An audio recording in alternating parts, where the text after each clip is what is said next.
As somebody who holds the term fan in much higher regard than most others, I wonder what someone who calls themselves a fan of the Terminator thinks of what's happened with it between Judgment Day and No Fate. With the video games, I played Dawn of Fate through a few times as a kid along with Rise of the Machines, and the magnum opus was probably this. As it turns out, nostalgia is a hell of a drug, so while I was racking my brain trying to think of some way to challenge myself when playing through this game again, I genuinely couldn't think of anything else besides a no scan vision run, and if I'm going to be doing that, then I may as well ban upgrades as well. While a lack of scan vision won't make a difference in a few areas that are exclusively driving missions and don't involve shooting, the lack of recharge upgrades is a more general concern since you're expected to take damage through most of the missions in the game, handily reflected by the cosmetic damage to the T-850's living tissue sheath, and this lack of health restoration I'd inevitably encounter along with not having scan vision for a damage boost wasn't something I was confident I could overcome with skill alone. But that's not going to stop me from trying. The game opens by showing the capture of the T-850 and goes right into a tutorial after reprogramming it as I check my controls and set my options. This nerd tells me in no uncertain terms that I have to download more RAM, before telling me to try activating scan vision again. Well, shit. While the game won't progress until you do use scan vision, it will expire during the immediate cutscene long before any combat happens, so because of that plus the fact that I do have to use it now to even progress, I won't count it as a fail. All you have to do to complete the first mission is shoot down the FK hover, which shouldn't take any more than 20 seconds depending on how well you can aim with clown sticks at 14 frames per second, then we're on to the first proper mission. Here you need to go get a vehicle after fighting through a handful of basic units, and two crucial mechanics for this run are on display immediately. For one, you can use the steel attack combo to nab its weapon and give yourself a much needed increase in firepower, and I'm unsure if this can be done consistently, but if any of these basic enemy units are ever weakened to the point where they start crawling, you can press square when it's in melee range to stomp on it and regain some health. Second, I'm frequently using the power cell attack shown in the list of button combos earlier to yank out the power cell of these enemies, which not only instantly kills the one that I used it on, but also allows me to hold onto its power cell to throw as a makeshift grenade that instantly kills anything caught in the radius. Moving on to the driving segment, which in this instance has you man the driving and shooting at the same time, the objective shifts to chasing down the FK command ship as it flies through the level, occasionally exposing its 4 engines, which I have to destroy in time to capture it. This mechanic will be a recurring theme in this game, so I hope you find blowing shit up as fun as I do. When there's only one engine remaining, the game shifts into a rail shooter section where I man a minigun, but this part is a piece of cake.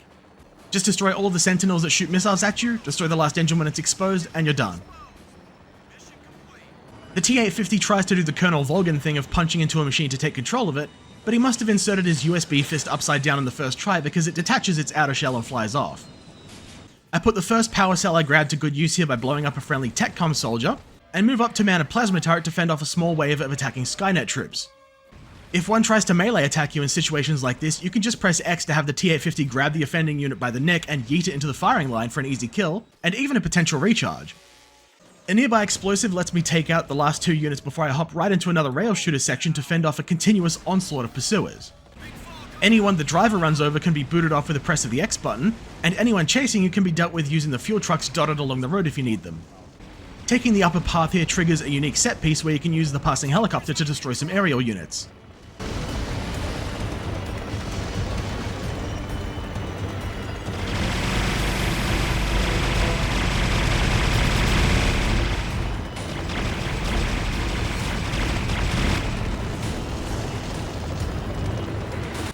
Is it cartoonishly silly?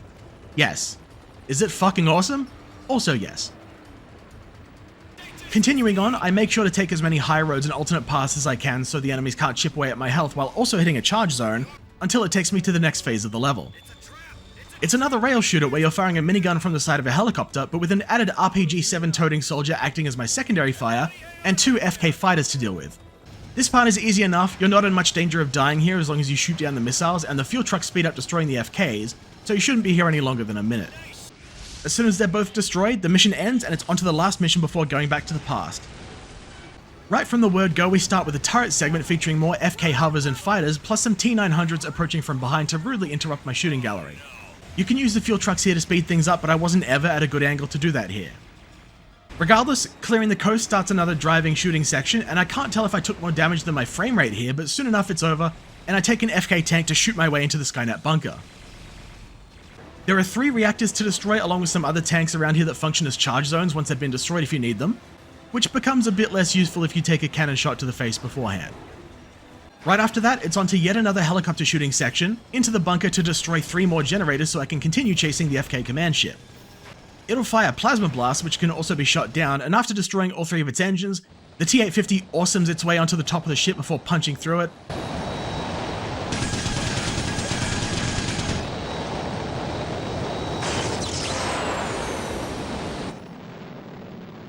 And as far as I can tell, that was all for nothing, because it immediately explodes.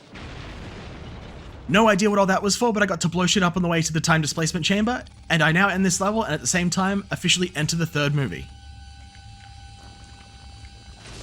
The game reuses some footage directly from Rise of the Machines, so I have to be careful to only show the most important parts such as this one.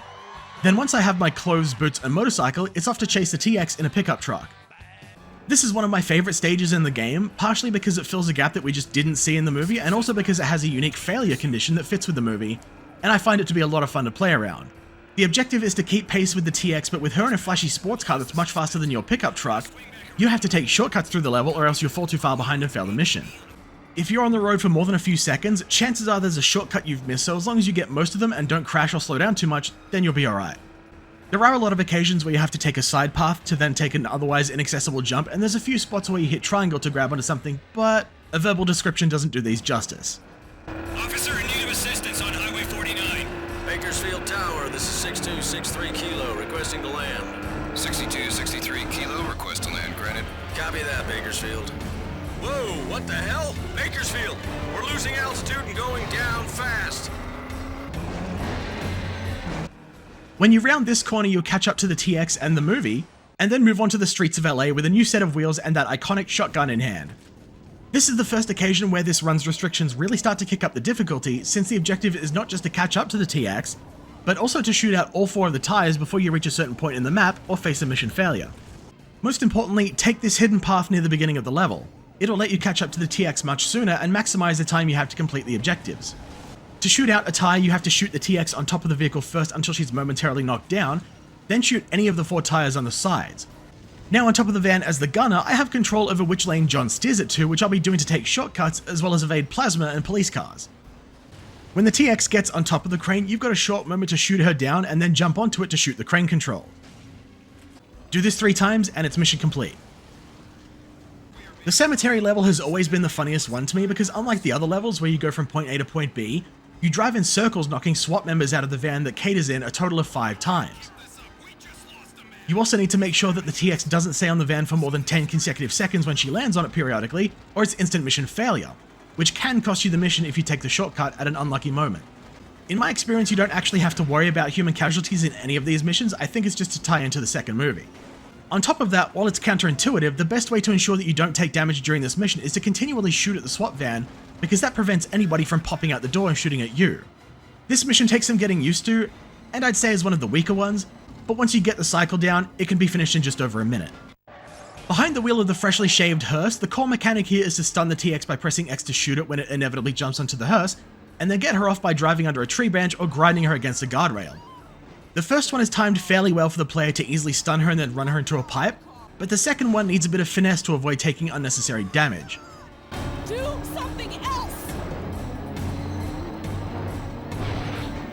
After about 2 minutes of this, she gets sick of my shit and rips the lid off the coffin, to which we respond with a hefty dose of bullets.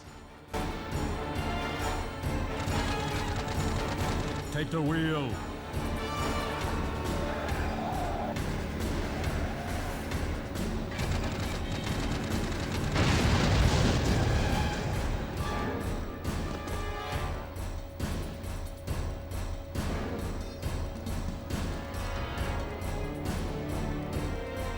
This marks the halfway point of the mission where we're back to manning the gunner seat and we have John to provide help with a secondary fire. Something to be aware of here is that if you get hit by a plasma blast or a remote controlled car, John will be knocked backwards, which leaves your secondary fire unusable for about 5 seconds.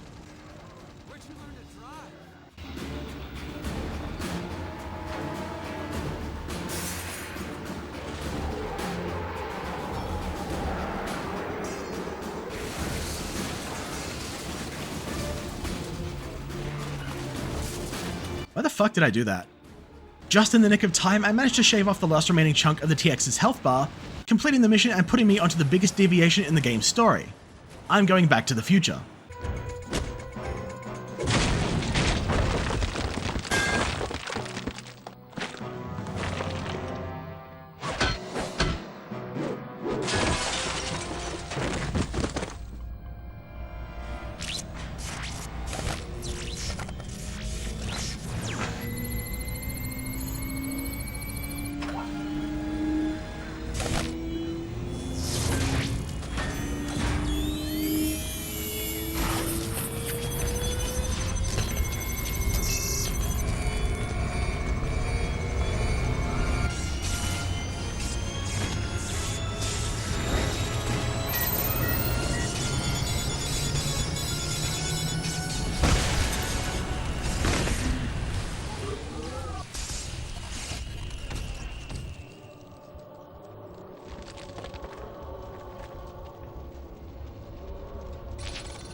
My first order of business is to do a melee button combo that lets me steal my victim's weapon to double my firepower. I have to time this carefully or the FK Raker's overhead will carve off a fifth of my health, but as long as you're reasonably cautious and don't curb stomp a T900 at a bad time like I do, you'll get around them no problem. This segment barely lasts a minute until I punch my way into an FK Venom and another post-apocalypse section begins. If your vehicle takes too much damage, then you can acquire a new one if it's nearby, but if you take too much damage here, the lack of recharge upgrades will be very noticeable as you only heal 20 health instead of 35. The recharge upgrade also applies to the amount of health that the vehicle you're in regains as well, which makes them even more valuable, and you will have to press X to detach any passengers that you run over, or you'll be bleeding health as your stowaway shoots at you. As you swing around this corner to the left, hit the brakes a little bit so you can go up this ramp and acquire the FK Raker for a special scene.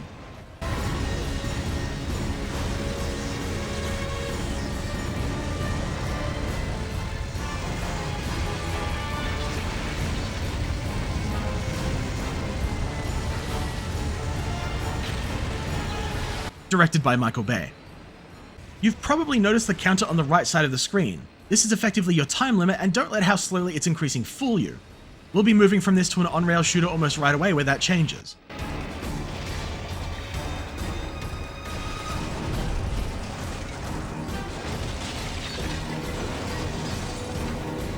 Once you get to it, you're greeted with the message deployment rate increased, which massively accelerates that timer, and if it reaches 1000, that's game over. I love blowing shit up as much as the next guy, which is what you have to do with these towers to lower it, but you may not realize that you're also intended to shoot at the many foot units here as well. If done well enough, that can halt the counter and buy you a few extra precious seconds, and be sure to shoot all the dilapidated buildings here as well, because most of these have towers hidden behind them. Once you've reached this area, you'll have finished one of the longest missions in the game. I'm on board the FK carrier now, and with it comes what is one of the most difficult sections of the game. As before, I take the extra plasma rifle from the first enemy I encounter, and everything else goes down after a few seconds of sustained fire. If any T900s come crawling after me, then I can stomp on them to recharge a bit, and there are a lot of charge zones around here, but they become moot when I'm quickly overwhelmed while manning this turret. There's a lot that contributes to this, namely me rushing to man the turret instead of making sure my surroundings were clear, bad aiming on my part, lack of scan vision meaning the aerial units were active longer so they had more time to shoot at me, bad timings to throw the attacking T900s off the edge, which resulted in me taking plasma missiles to the face, and janky analog stick aiming with a very hyperactive lock-on system, all of this resulting in an unexpectedly difficult on-foot section. Of course, greed doesn't help things either. Instead of grabbing the extra plasma rifle from the first enemy I encounter, I instead mow it down and grab a plasma missile launcher from the one on the left after this first straight path, which will provide a significant firepower increase. All this part takes is a bit more care rather than just rushing to the turret and decent aim so the many missiles fired at me can be shot down, although that's only one chunk of the gauntlet here. There are two FK Reapers here which have a plasma cannon attack that can't be shot down unlike the TX's variant, and if you're actively shooting at it, then your movement will be so slow that it's very likely to hit you if you're not consistently moving to one side. Thankfully it only does about 8 damage rather than the 15 from the TX's cannon earlier, and I need to keep my health as high as possible for the second area. There's absolutely no cover here at all, and there are more Reapers spawning out of the side, so I have to be quick. The goal is to destroy all 4 of the engines up here, which is easily done by throwing a power cell into each one, or less easily with about 10 seconds of sustained gunfire. Surviving long enough to be able to pull off the ladder is a bit ambitious with all the plasma aimed in my direction, so I like to go with the power cell option. A single one is almost enough to destroy a Reaper outright, and one to each engine easily destroys it, instantly putting me in another on-rail segment. I'm fortunate enough to have a secondary fire this time which satisfyingly destroys an FK Fighter Heavy's engine in a single shot, and this gun carries the unique property of being able to move to the sides, presumably to make dealing with the Reapers that spawn here easier. Even without scan vision, this gun is powerful enough to be able to mow down the aerial units without much issue, and the secondary fire will destroy anything in a single shot. So after 2.5 minutes of a refreshingly easy session of blowing shit up, it's mission complete. You begin the next stage by taking control of an FK Scout, and you have to make it to the end of the level before the counter on the right reaches 800. You can take a few shortcuts along the way, as well as use these tunnels to increase your speed, and if you do use these tunnels, then there'll be these weird circular things blocking you that you have to shoot to create openings to go through without being knocked out of the tunnel. To go back into the tunnel if you fall out, you have to take an underground path that launches you back into it, but you'll also have to deal with these red things that you can see on the outside of the tunnel here shooting at you, and the most annoying thing by far, especially if you're going for a fast time, is how rounding a corner while inside this tunnel will slam you towards the outermost wall of whichever direction it turns.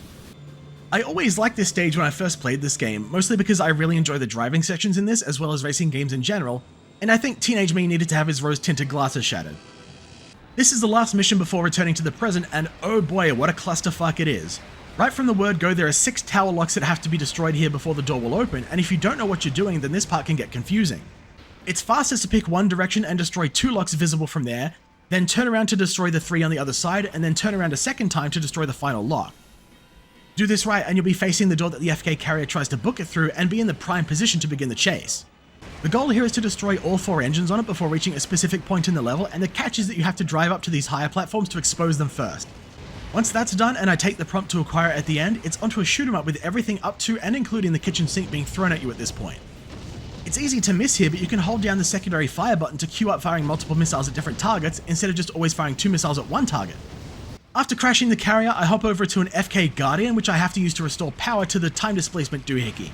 I can't imagine how I would have figured this out when I was younger. I guess I must have realized that the game told me about the Guardians being indestructible and the proximity beam at the same time for a reason. What you're supposed to do here is use the proximity beam on the FK Guardians to freeze them in place, which is also the only way to deplete their health, and they have to go down on these floor panels to provide power to the generators. As soon as the last generator is powered, it's mission complete and back to 2003 for the final stretch. Think we can make it to Crystal Peak in time?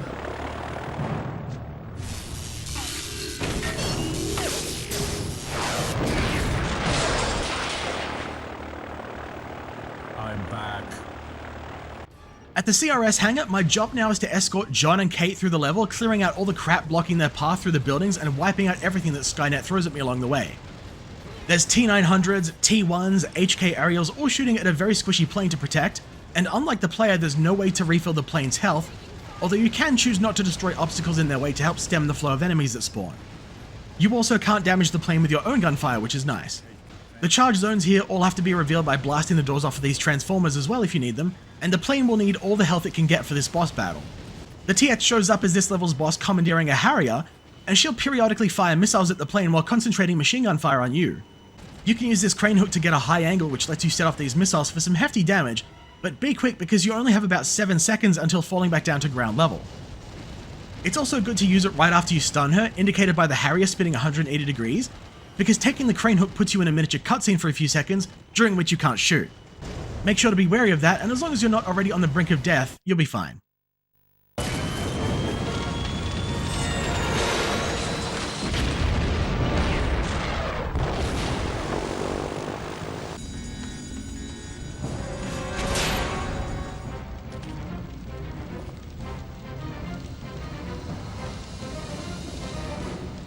This is the final level of the game. All we have to do now is delay the TX's approach at John and Kate as they input the codes to open the blast doors. Yeah, of course it's not going to be that simple. The TX will send a barrage of remotely controlled vehicles at John and Kate, which if they reach them, will pause the timer for opening the door. If this happens too frequently, then the TX will be able to catch up to our heroes and incinerate them, causing mission failure, but your biggest saving grace here are the rocket pods on the side. Shooting these will cause it to fire its payload at the yellow markings aligned with it on the floor, and you'll need to get used to this quickly because it's the main method you have to disrupt the TX, along with shooting the door controls to close it again once you're on the other side. This mission proved to be fittingly tough, all because of, say it with me now folks, the absence of scan vision, because while you can destroy the vehicles on the side before the TX takes control of them, the loss of damage output here means that more of these vehicles are probably going to make it through, and I either have to take the hit for them by letting it drive into me, or take the time loss by letting it through and hope I can either make up for it, or that it won't be enough to cost me the mission entirely.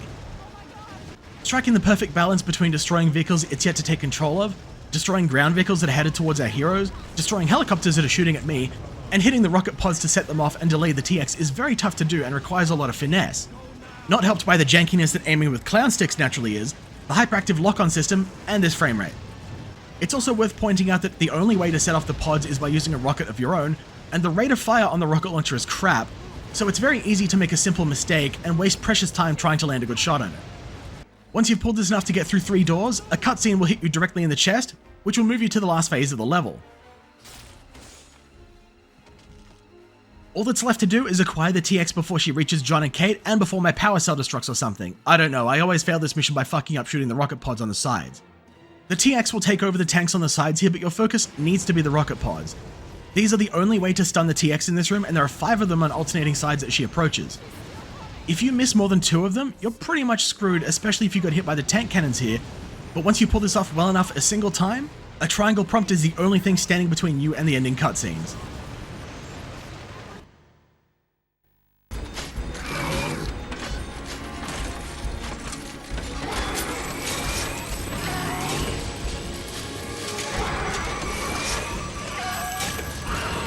Over.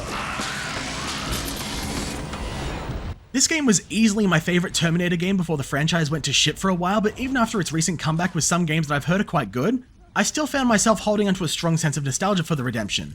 It's a Terminator game but with an extra dose of action injected into it, which caused it to stick with me quite well. Much like the movie, I was able to just shut my brain off and enjoy the ride with this game, but this challenge forced me to put some thought and care into how I played some of these missions without having these safety nets to rely on. I struggled to come up with a challenge run for this game for a while, but I'm more than satisfied with how this one turned out. So thank you very much for watching, and goodbye.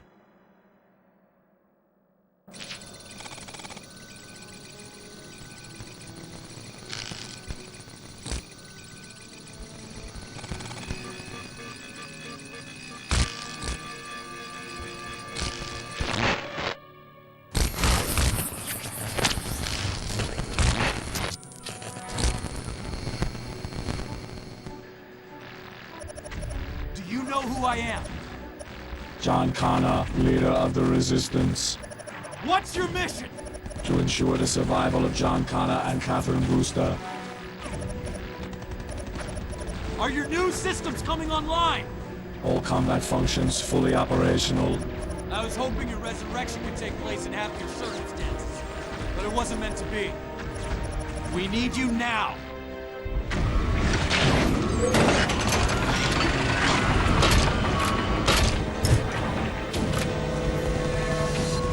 No problemo.